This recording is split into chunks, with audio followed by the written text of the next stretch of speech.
नमस्कार जंटी में स्वागत है आपका। मैं हूं योगेंद्र, आप देख रहे हैं खास खबर। और खास खबर में हम बात करेंगे जयपुर के सड़कों की हालत की। देखिए, राजधानी है जयपुर। प्रदेश में आने वाला व्यक्ति वो राजधानी में जरूर आता है, हो सकता है अपने कहीं पे काम निपटा के चला जाता होगा, लेकिन एक मैसेज जाता है राजधानी से ही।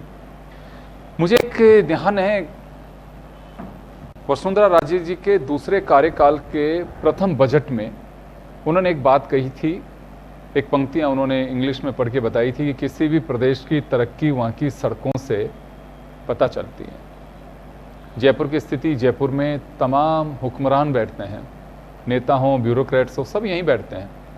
और हालात सड़कों की ये हैं कि आए दिन एक्सटेंड हो रहे हैं। दिखने में गड्ढा हल्का सा लगता है, लेकिन गाड़ियों के सस्पेंशन खराब हो रहे हैं और क्या क्या नहीं हो रहा। सेहत के साथ बहुत बड़ा खिलवाड़ है, किसी को बैकएक हो रहा है। अगर हम देखें तो इसके साइड इफ़ेक्ट्स बहुत सारे हैं, लेकिन ऐसा क्यों नहीं हो रहा।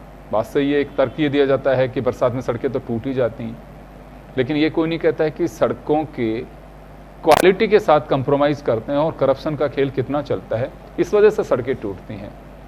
बरसात तो होगी, हम 70 साल बाद भी आज़ादी के अगर ये कहें कि बारिश से सड़कें टूटती हैं, हम सब लोग बच्चे थे जब देखा करते थे कि तारकोल अगर किसी के हाथ में लग जाती थी तो कैरोसिन के बिना नहीं छूटती थी। आज हल्की तारकोल में हाथ लगा के वॉश बेसन में साबुन से हाथ धो लो, तारकोल को पता ही नहीं लगता। ये कोई बनावटी बात नहीं, आप अच्छे से देख सकते हैं। सड़कों की डिजाइन गाँव में रोज रिपेयर नहीं होती थी, वर्षों तक सड़कें चलती थी।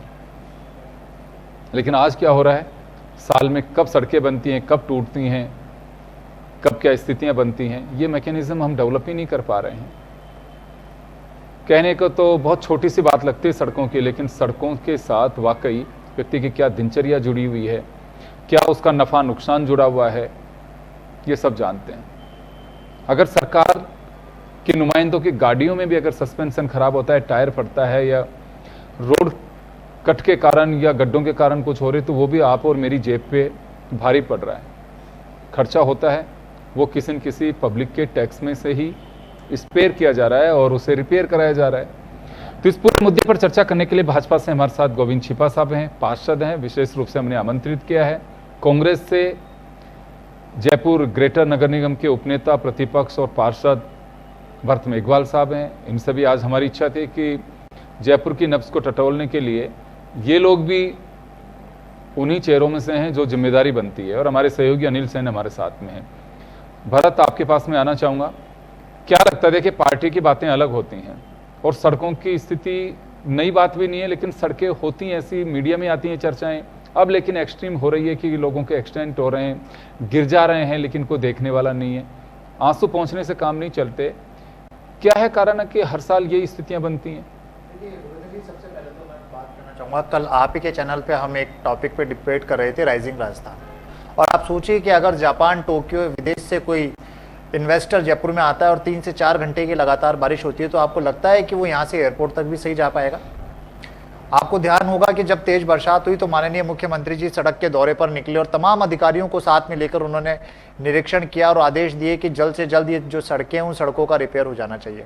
उसके कुछ दिन बाद हम देखते हैं कि एक वीआईपी लग्जरी बस के अंदर जयपुर के तमाम आला अधिकारी घूमते और कहते हैं कि हमने सारा मौका मुआयना कर लिया, लेकिन फिर भी एक दिन ऐसा नहीं निकलता जिस दिन हम ये नहीं देखते हो पेपर में या मीडिया के अंदर के गड्ढे भरे नहीं गए, गड्ढों की हालतें किस तरीके से हो गई है। सांगानेर जैसी विधानसभा की भी अगर बात कर ले, देखिए निश्चित तौर पर ये तो मानना पड़ेगा कि जो प्राकृतिक आपदाएं होती है उनके ऊपर आपका कोई कंट्रोल नहीं होता, लेकिन उन प्राकृतिक आपदाओं के बाद जनता को किस तरीके से राहत पहुंचा सकते हैं, किस तरीके से त्वरित गति से काम कर सकते हैं, वो एक सरकार की जिम्मेदारी होती है। और पिछले 9 महीने में हमने ये देखा है कि भजनलाल सरकार, ये पर्ची की सरकार तमाम उन कार्यों में विफल साबित हुई है। पैचवर्क किया जाता है। अगर इस तरह की कभी जब घटनाएं होती है तो हमारे माननीय पूर्व मुख्यमंत्री अशोक गहलोत जी ने हर विधानसभा के अंदर एक अलग से फंड दिया था और तमाम विधायक प्रत्याशी और नगर निगम को भी फंड दिया गया कि जल्द से जल्दी पेचवर्क कराया जाए। लेकिन आप देखिए पेचवर्क शुरू नहीं हुआ। नगर निगम ग्रेटर की अगर बात की जाए तो जो बजट पहले हमें मिला था वो बजट तो हमसे छीन ही लिया गया है। लेकिन जब पेचवर्क के बारे में मेरी आज बात हुई तो उसमें यह कहा जाता है कि 80 मीटर से ज्यादा की रोड है जेडीए के पास है और उससे कम हमारे पास है और उसका भी पहले हम अनुमान लगाएंगे। मैं योगेंद्र जी आपको एक बात बताता हूं, जब सड़क बनाई जाती है तो सड़क के अंदर एक डिफेक्ट लायबिलिटी पीरियड 3 से 4 साल का होता है। 3 साल तो होता ही होता है और उस ठेकेदार की जिम्मेदारी होती है कि अगर उसमें कोई भी टूट फूट होगी तो उस टूट फूट की जिम्मेदारी उस ठेकेदार की होती है। लेकिन ठेकेदारों को भ्रष्टाचार के आतंक में लेके उसको हटा दिया जाता है और पेचवर्क के लिए नया टेंडर कर दिया जाता है। नगर निगम ग्रेटर में अभी तक कोई टेंडर नहीं हुआ। जेडीए में भी कुछ चुनिंदा जगह जहां कोई उप मुख्यमंत्री रह रहे हो, मुख्यमंत्री रह रहे हो, प्रभावशाली व्यक्ति रह रहे हो, वहां पर जाकर पेचवर्क किया जा रहा है। गड्ढों के अंदर नालों की व्यवस्था आपने देखी, करतारपुरा नाले में कितनी बार लोग बहने से बच गए, लेकिन किसी तरह की कोई बात नहीं हो रही, सिर्फ खाना पूर्ति की जा रही है। राजस्थान के अंदर जयपुर में आपने सही कहा, एक राजधानी है जहां तमाम अधिकारी बैठ रहे हैं, तमाम कैबिनेट मंत्री बैठ रहे हैं। पहली बार नहीं हो रहा ना, हम ये पहले कह रहे हैं कि हर बार यही स्थितियां देखने को मिलती हैं। देखिए मैंने आपको इस बार लंबी थोड़ी सी बारिश चली तो इसके कारण थोड़ा और ज्यादा गहरे गड्ढे हो गए। मैंने आपको पूर्व में भी यही बात कही कि प्राकृतिक चीजों के ऊपर आपका कंट्रोल नहीं होता, लेकिन सरकार की जिम्मेदारी बनती है कि किस तरीके से उसको कंट्रोल किया जाए। लंपी बीमारी आई तो माननीय पूर्व मुख्यमंत्री अशोक गहलोत जी ने जो कहा कलेक्टरों को कि आप फंड लगाइए, फंड की चिंता मत करिए, टेंडर हो या ना हो, लेकिन आप त्वरित गति से काम करिए। कोरोना आया तो कोरोना में हमने ऐसा करा। एक आप ये देखिए कि एक विधायक साहब जब जयन की डिमांड करते हैं तो जयन नहीं दे पाते जावर सिंह खर्रा जी, और वहीं किरोड़ी लाल मीणा जी जब तमाम कार्यकर्ताओं के साथ उनके पास पहुंचते हैं तो वो सवाई माधोपुर पहुंच जाते हैं एक नाले के निरीक्षण करने के लिए। जयपुर में कितने ऐसे नाले जो उफान पर है, क्या कभी आपने देखा कितने नालों की सफाई और मैं उम्मीद ये करूंगा कि आप लोग पार्टी लाइन से ऊपर उठ करके बात करें तो बहुत अच्छा रहेगा, क्योंकि शहर आप लोगों का है, आप जिम्मेदार हैं और अगर जिम्मेदारी से बचेंगे तो आप भी इस पूरे घटनाक्रम के गुनहगार हैं। मैं गोविंद जी आपके पास में आना चाहूंगा, क्या लगता है आपको कि है कंप्लेंट्स हैं कि गड्ढे हैं शहर में? देखिए योगेंद्र जी, बिना लाल लपेट के ये स्वीकार करने में कोई गुरेज नहीं है कि शहर में खड्डे हैं। जिस तरह से बेतहाशा बारिश हुई है, अतिवृष्टि से, मैं तो ये कहूँगा कि राजस्थान की धरती की प्यास 20 साल के बाद बुझी है। और प्यास बुझी है तो हम सब लोगों ने मानसून का और बरसात का स्वागत भी किया, इंद्र देवता की मेहरबानी का स्वागत भी किया। अब उसके साइड इफेक्ट के रूप में सड़कें टूटी हैं। निश्चित रूप से सबको परेशानी हो रही है, मुझे भी परेशानी होती है। लेकिन देखिए कि जिस तरह से अतिवृष्टि लगातार हो रही है, लगातार बारिश हो रही है, कोई भी व्यवस्था हो, हम विकसित राष्ट्र नहीं हैं, हम विकासशील देश हैं। विकसित देशों की भी कमर ऐसी बारिश में टूट जाया करती हैं। आप चाहे यूरोप कंट्रीज़ की बात कर लीजिए। मैं जयपुर शहर पे आता हूँ, आप देखिए हमारे जो भरत जी हैं वो राइजिंग राजस्थान की बात कर रहे थे, बहुत अच्छी बात कही है। देखिए निवेश लाने के लिए अगर मुख्यमंत्री जी को विदेश जाना पड़ता है तो जाना चाहिए। अशोक गहलोत साहब भी जाते थे, मैं स्वागत करता हूँ, जाना चाहिए। इन्होंने एक बहुत कॉन्ट्राडिक्टरी बात कह दी। इन्होंने कहा कि 3 साल तक की सड़क की जिम्मेदारी है कि वो एक सड़क बन गई है, तो आपकी सरकार, हमारी सरकार तो 9 महीने पहले ही आई है भरत जी। इसका मतलब जो सरकार जो सड़कें बनी हैं वो पुअर क्वालिटी की बनी है। आप अपनी बात में स्वयं ने स्वीकार कर लिया। और कोरोना प्रबंधन का तो श्रेय आप माननीय प्रधानमंत्री जी को देना चाहिए, आप अपने ऊपर क्यों ले रहे हैं उसको? जो सारा फंड है, जो सारा बजट है, जो सारा प्रबंधन है, माननीय प्रधानमंत्री जी के द्वारा ही आया था। तो निश्चित रूप से अभी मैं आज की डिबेट में मैं कहना चाहता हूँ कि 26,500 करोड़ का बजट राजस्थान सरकार सड़क रिपेयर के लिए, सड़क निर्माण के लिए स्वीकृत कर चुकी है। थोड़ा सा आज 12 तारीख हो गई है, 2-3 दिन की बात हो रहा है। सबका यह अनुमान है कि 15 तारीख के बाद मानसून की विदाई धीरे धीरे होनी शुरू हो जाती है। उसके बाद से हम देखेंगे कि 15 से 20 दिन के बीच में और 1 महीने के अंदर अंदर बिफोर दिवाली सारी सड़कें बन चुकी होंगी। पेचवर्क नहीं, सारी सड़कें जो जहाँ पे खड्डे हैं वो तो भरी चुकी है। सुझाव मेरा, देखिए गवर्नमेंट आपकी है, लेकिन आप भी ऊपर कह सकते हैं, हमारा भी कोई अवसर बैठेगा जरूर कहेंगे। अगर किसी दूसरे डिपार्टमेंट को अगर वहाँ रोड कट करना है, गड्ढे खोद करके कोई केबल डालनी है, कुछ भी डालनी है, सीवरेज डालनी है, तो एटलीस्ट ये बड़ी रिक्वेस्ट वाली बात है कि एक ही बार कर ले। बहुत बड़ी पीड़ा है, 1 महीने पहले सड़क बनती है, 2 महीने बाद में कोई दूसरा लाइन डालता है, 3 महीने बाद में उसको रिपेयर करते हैं। रिपेयर वैसे नहीं होती है, ऊपर से मिट्टी डाली और उसको अपने बस से तारकोल कर दिया। जब बारिश आती है पता लगता है कि स्कूटर सहित आदमी उसमें चला गया। तो ऐसी स्थितियां नहीं बने, आप लोग भी देखते होंगे, और हर गवर्नमेंट की स्थिति है ये। विधानसभा में इस बात को लेकर चिंता जाहिर की जा चुकी है, लेकिन होता वही है जो सरकार में होता है। ऐसे मैं गुनहगार इस वजह से कह रहा हूं कि वास्तव में गुनहगार हैं, उनका कोई सिस्टम नहीं है कि 3 महीने बाद में हम इस रोड को काट रहे हैं तो उससे पहले ये बात कर लें। आपस में एक सामंजस्य का जो अभाव है, आपको नहीं लगता इसे दूर करने की जरूरत है? बिल्कुल जरूरत है योगेंद्र जी, मैं स्वीकार करता हूँ इस बात को। मैं कहता भी हूँ अनेक प्लेटफॉर्म पे, अपनी पार्टी में भी कहता हूँ, सरकार के स्तर पे भी कहता हूँ कि निश्चित रूप से ये सरकार कोई भी हो, इस तरह का कोऑर्डिनेशन और इस तरह के जो सामंजस्य की जो है कमी रहती है कि अगर जीडीए कोई अपना काम करता है, कोई लाइन डालता है तो नगर निगम खोद देता है, नगर निगम कर देता है, तो ये कोऑर्डिनेशन कमी हर सरकार में रहती है। इसको दूर किया जाना चाहिए और इस पे मुझे लगता है कि हमारी सरकार भी निश्चित रूप से काम करेगी। और इसीलिए शायद जो देरी हुई है गड्ढों को भरने में और सड़कों के इसके पुनर्निर्माण में, सड़कों के निर्माण में, कि ये हर जिले से हमने ये रिपोर्ट मंगाई है। ऐसे ही आनंद फानन में बजट हमने नहीं कर दिया है, हर जिले से रिपोर्ट आई है। रिपोर्ट मेरे पास है, आप चाहें तो मैं व्हाट्सएप पे आपको शेयर भी कर सकता हूँ, दिखा भी सकता हूँ। प्रति नगर पालिका, प्रति नगर निगम और प्रति बोर्ड को कितना कितना वहाँ की आवश्यकता के अनुसार बजट आवंटित किया गया है। कुल बजट राजस्थान का 25.88 करोड़ का बजट जो है राजस्थान सरकार ने इसके सड़क निर्माण के लिए आवंटित किया है। जी चले, मैं अनिल आपके पास में आना चाहता हूँ। ये तो चले राजनीतिक बयान हुए दोनों के आपस में, लेकिन वाकई पब्लिक कष्ट झेल रही है, इससे हम कहीं इनकार नहीं करेंगे। वास्तव में हम खुद भी आते हैं, कोई हवा चौपर से तो आते नहीं है, हम लोग भी हिचकोले खाते आते हैं, कोई बाइक से हों, चाहे ई रिक्शे में बैठ के आएँ, चाहे अपनी कार से आएँ। क्या कहना है पब्लिक का? देखिए बिल्कुल पब्लिक परेशान है। और पिछले 2 महीने की स्थिति अगर देखी जाए, जयपुर ही नहीं, जयपुर के साथ तमाम वो बड़े शहर ले लीजिए जहाँ की जनता स्मार्ट सिटी अपने आप को बनाने की तैयारी में कह रही है, लेकिन वहाँ की सड़कें स्मार्ट नहीं हैं। और सड़कों के साथ साथ स्मार्टनेस उन कंपनियों की भी नहीं है जिन्होंने टेंडर लिया, सड़क बनाई और ये कहा था कि इसका पैच वर्क लगातार वो करते रहेंगे। नियम है, ये लाइबिलिटी है। जिस कंपनी ने सड़क बनाई है उस दौरान ये भी देखा होगा यहाँ पर पानी का भराव है तो यहाँ पर डामर नहीं, सीमेंट का उपयोग किया जाना चाहिए। सीमेंट का उपयोग वहाँ पर क्यों नहीं किया गया? क्योंकि अब कई बार कंपनियों की ओर से जब ये कहा जाता है कि सड़क खराब है तो ये कहा जाता है अतिवृष्टि हो गई, पानी का भराव हो गया था और पानी के भराव के चलते यहाँ पर सड़क टूटी है। हम लोग इस दायरे में नहीं आते हैं, कई बार ये कोज आते हैं, लेकिन फिर भी इस बार इस कोज को या तो दुरुस्त करना पड़ेगा या देखना होगा कि आखिरकार ये पैच वर्क क्यों नहीं हो पाया है। सवाल सबसे बड़ा यही है कि जिन कंपनियों को ये टेंडर दिए गए थे वो 2 महीने का इंतजार कर रही है। इसकी वजह क्या है? कि जनता ने जो टैक्स दिया है उसमें कभी ये कहा कि 2 महीने या 4 महीने बाद में देंगे, पब्लिक तुरंत राहत चाहती है। और ये तो राजधानी जयपुर है, राजधानी जयपुर में अगर इस तरह की स्थितियां रहेंगी तो ये सवाल अपने आप में लाजमी बनता है कि आखिरकार सरकार क्या कर रही है। फिर कहना कि प्रशासन और सरकार के ऊपर सवाल खड़े होते हैं, तो ऐसे में सरकारों को भी देखना होगा और चुस्त दुरुस्त के साथ निर्देश भी ये देने होंगे कि जिन कंपनियों ने, चाहे भविष्य में अगर कोई टेंडर जहां पर जारी होते हैं तो वहां पर भी निर्देश जारी करने चाहिए कि जैसे ही सड़क टूटती है, पैचवर्क का काम होता है, तो विद इन 10 या 15 दिन में उसको दुरुस्त वहां पर किया जाना चाहिए। इस बार ये जरूर माना जा सकता है कि जो बारिश हुई है, अतिवृष्टि हुई है, इसको माना जा सकता है, औसत से 50 से 60% अधिक बारिश हुई है, इसका असर जरूर सड़क तंत्र पर पड़ा है, लेकिन जितना असर पड़ना चाहिए था क्या उतना असर सड़कों पर पड़ा है? अभी अगर स्थितियां देखी जाए, जयपुर शहर में अगर इस छानबीन को निकला जाए कि सड़कों की स्थिति क्या है, तो 50% तक की सड़कें वहां पर नजर ही नहीं आएंगी। वहां पर या तो गड्ढे नजर आएंगे या मिट्टी के धूल के गुबार उठते हुए नजर आएंगे, सड़कें कहां पर हैं? तो ये कहीं ना कहीं सवाल खड़े होते हैं कि जिन कंपनियों ने जब सड़क बनाई थी, जो मापदंड वहां पर उस समय लिए थे, आखिरकार वो अब क्यों धूल मोड़ते हुए नजर आ रहे हैं? उनका जवाब कौन देगा?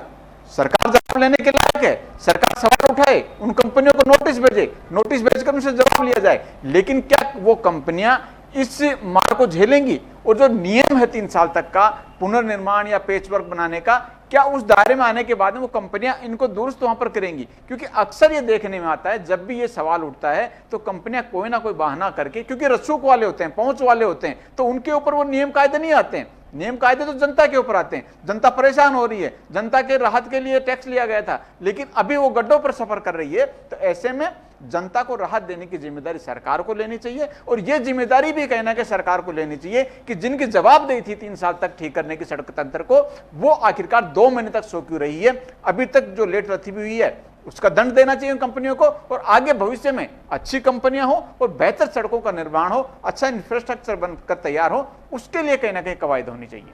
बिल्कुल, ये जो आप इस समय सड़क में सुराग देख रहे होंगे, इसकी स्थिति क्या, आप अंदाजा लगाइए अगर कोई वहां से निकल करके जा रहा हो। और मुझे लगता है कि ये जीवन के लिए कितना खतरा भरा हो सकता है। आप देखिए इसमें लेयर कहाँ से गायब है, क्या पोजीशन इसकी बनी हुई है, कैसे अंदर से खोखली सड़कें हैं, नीचे कोई लाइन डाली हुई है। ये सबसे बड़ी चिंता का कारण है। और सबसे बड़ी बात यहाँ अभी तक भी मैं देख पा रहा हूँ, कोई ये जिम्मेदारी नहीं ले पा रहा आप दोनों में से कि हाँ वास्तव में बात करनी चाहिए। देखिए सरकारें आती हैं जाती हैं, पब्लिक आपकी अपनी है, और हर 5 साल बाद में आप दोनों पार्षद हैं, आपके जैसे भाई हैं, एमएलए भी हैं, को सांसद हैं, परीक्षा आप ही लोगों को देना है। जो लोग मोटी पगार उठा रहे हो कोई परीक्षा नहीं देनी, या एक्स से जगह वाई पे ट्रांसफर कर दोगे, वाई से जेड पे कर दोगे, उनकी सेहत पे कोई फर्क नहीं पड़ रहा। आपको पब्लिक के बीच जाना है। कितने प्रिंसिपल सेक्रेटरी या एक्सीएन चीफ इंजीनियर उनके पास में लोग जाते हैं, पार्षद सहज होता है या जनप्रतिनिधि होता है, जाके उन्हीं से बताते हैं। आपके दायरे में वो चीज है नहीं है, लेकिन पब्लिक को उम्मीद होती है एक जनप्रतिनिधि से, वो देखता है कि यार हमारा पार्षद वहाँ पे, हमारा क्षेत्र विधायक, हम उसके पास चलते हैं। आपका क्षेत्र का अगर विधायक मंत्री बना तो उसके पास में जाएंगे। तो भरत जी, ऐसी स्थिति के अंदर बचाव या आरोप प्रत्यारोप से ज्यादा नहीं लगता आपको कि हाँ वास्तव में आप लोग प्रेशर बनाएं कि पब्लिक मेरे कपड़े फाड़ रही है? प्रेशर भी बनाया है। बहुत से ऐसे इंस्टांसेस है, बहुत से ऐसे उदाहरण है, अगर हम आपको बताएंगे तो आपको लगेगा कि पिछले 9 महीने में सरकार ने ढीला भी काम नहीं किया है। अभी एमएनआईटी एक थर्ड पार्टी द्वारा, एक ही आप केवल वर्तमान सरकार के 9 महीने को क्यों? मैं बताता हूं क्यों। अभी एमएनआईटी एक थर्ड पार्टी एजेंसी के द्वारा जांच कराई गई थी, और उस जांच में सैंपलिंग के आधार पर जांच कराई गई थी। 10 में से आप ये मान लीजिए 7 रोडें थी जो डिफेक्टिव थी। उस पर क्या किया गया, सिर्फ खाना पूर्ति करके पैसे की पेनल्टी लगाकर उनको छोड़ दिया गया। अभी आपने जो खड्डा देखा, वो खड्डे का कारण क्या होता है कि अधिकांश से JN एक्शन क्या करते हैं, ये लोग डामर की सड़क बनाने के लिए बार बार दबाव डालते हैं, क्योंकि डामर की सड़क बहुत जल्दी बन जाती है और सिर्फ एक लेयर बिछाकर बना दी जाती है। जब हम सड़क बनाते हैं तो सड़क बनाने पे सबसे पहला जो काम होना चाहिए वाटर लॉगिंग का, कि वाटर की निकासी कहां से होगी, वो नहीं सोचा जाता। आनंद फानन में उस सड़क को उधेड़े बिना ही पहले जो सड़क होती है उसके ऊपर ही दूसरी सड़क की लेयर बिछा दी जाती है, ऊपर होने लग जाता है, पानी एक जगह इकट्ठा हो जाता है, और पानी इकट्ठे होते वो जमीन के अंदर रिश्ते रिश्ते पूरी की पूरी सड़क धंसने लग जाती है। कुछ दिन पहले ही मैंने अधिकारियों से इस बारे में बात की, लेकिन वो अनगलत बयान कि हाँ हम काम कर रहे हैं, देख रहे हैं। तो जो आपने कही अकाउंटेबिलिटी, जब तक आप अधिकारियों पे क्वेश्चन मार्क नहीं लगाएंगे, जब तक आप अधिकारियों के खिलाफ कोई विभागीय कार्रवाई नहीं करेंगे, तब तक कोई भी योगेंद्र जी सचेत नहीं होगा। जनता, आपने सही कहा कि वो पार्षद या विधायक या उनके पास ही जाएंगे, लेकिन आज सिस्टम में बैठा हर एक व्यक्ति कहीं ना कहीं अपनी एक कहेंगे कि एक सिक्योरिटी लेकर बैठा है। आज अगर कोई एक्शन लग रहा है तो वो क्षेत्रीय विधायक की अनुशंसा पर लग रहा है, अगर कोई JN लग रहा है, DC लग रहा है, तो वो क्षेत्रीय विधायक या मंत्री की अनुशंसा पर लग रहा है। जनता जाएगी, पार्षद जाएंगे, उसके आगे चिल्लाएंगे, लेकिन वो कोई काम नहीं करेगा। वो साफ आपको मना कर देगा। एक छोटी सी गली में 2 महीने से एक पानी की निकासी नहीं हो पा रही है, कह के थक चुके हैं, लेकिन उनके ऊपर कहते हैं ना कान के अंदर जूं तक नहीं रहेंगी। तो जो ये आपने बात कही, सबसे पहले टाउन प्लानिंग, कि टाउन प्लानिंग हो, अतिक्रमण जितने हो रखे हैं, जो अतिक्रमण कर रखे हैं उसको रोका जाए। अभी केंद्र सरकार का एक एनकैप बजट आया, उस एनकैप बजट में इन्होंने इंटरलॉकिंग के लिए कह दिया कि सिर्फ इंटरलॉकिंग की जाएगी। सड़क के किनारे सब जगह आपने देखा होगा फुटपाथों को इंटरलॉकिंग से भर दिया, नालों को इन्होंने बंद कर दिया, नालों की चौड़ाई कम हो गई। तो पानी की निकासी होगी कहां से? अगर आप बात करते हैं विकसित जयपुर की, हम एक राजधानी पिंक सिटी के अंदर बैठे हैं जिसकी हम बड़ी बड़ी बातें करते हैं, लेकिन आज 2 घंटे की बारिश हो जाती है तो उस 2 घंटे की बारिश में रेंग कर चलना पड़ता है, किस तरीके से ट्रैफिक जाम होना पड़ता है। माननीय मुख्यमंत्री जी ने खुद ने इस चीज को देखा है। तो अधिकारी काम क्यों नहीं कर रहे? बात है वर्तमान सरकार से, पहले करते थे, ऐसा हमने कभी नहीं देखा। बिल्कुल करते थे। आज ये बीजेपी के पार्षद बैठे, हमारे बड़े भाई साहब बैठे, छिपाजी आप इनसे पूछ लीजिए कि इनकी स्थिति क्या है अभी 9 महीने के अंदर इस वार्ड के अंदर कौन से काम करा पा रहे हैं। 60 लाख रुपए जो साधारण सभा में हमारे पास हुए 60 लाख तक के लिए मना कर दिया कि कोई पैसा नहीं मिलेगा। चलिए बता रहे हैं बहुत सारे पॉइंट संक्षेप में अपनी बात रखता हूँ, ठीक है, बिल्कुल टू द पॉइंट बोलूँगा। तुरंत राहत की बात जहाँ तक अनिल जी ने बहुत अच्छे विषय उठाए, तो हमारी सरकार और नगर निगम मिट्टी के कट्टे डालने के काम करती है, और निश्चित रूप से अगर आप एक्सीएन को जेईएन को बताएंगे तो वहाँ पे मिट्टी के कट्टे वहाँ पहुँचते हैं। 7 हमारे जोन हैं, 7 जोनों में नगर निगम में एक्सीएन जेईएन अपना काम कर रहे हैं। कोई भी सूचना आती है तो तत्काल वहाँ पे राहत देने का काम किया जाता है। जहाँ तक अधिकारियों के एक्शन की बात है, देखिए रुक्मणी रियाड़ जी जो हमारी नगर निगम की सीईओ हैं, खुद सांगानेर के दौरे भी आपने अखबारों में सब जगह पढ़ा होगा। महापौर जी तो दौरे करती हैं, हमारे चेयरमैन लगातार दौरे कर रहे हैं। सड़कों के जो भी रखरखाव का काम है जहाँ तक संभव हो सकता है, मैं फिर कहूँगा कि देखिए हम एक विकसित देश नहीं है, हम एक विकासशील देश हैं। ब्लूप्रिंट की अगर हम बात करें कि सब कुछ बहुत अच्छा हो जाएगा, यहाँ खड्डा पड़ा तुरंत मरम्मत लग जाएगी, ऐसा तो पॉसिबल नहीं है। लेकिन फिर भी हमारी सरकार और हमारा नगर निगम तत्काल राहत जहाँ तक हो सके पहुँचाने की कोशिश करता है। ये जो आप कह रहे हैं कि रसूखदार ठेकेदारों की बात है, देखिए हमारी सरकार जीरो भ्रष्टाचार पर जीरो टॉलरेंस की बात करती है, लेकिन अभी बीच सत्र में इस समय में किसी भी ठेकेदार का ठेका निरस्त करना संभव नहीं है। प्रदेश में बेतहाशा बारिश की वजह से अगर इन ठेकेदारों का ठेका अभी निरस्त कर दिया तो काम करवाने में बहुत दिक्कत आ जाएगी। ये प्रक्रिया आगे आने वाले समय में आपको निश्चित रूप से चुस्त और दुरुस्त दिखाई देगी। एक्सीएन जेईएन की हमारे भरत जी ने कहा अनुशंसा पे लगते हैं, तो हर सरकारों में होता है।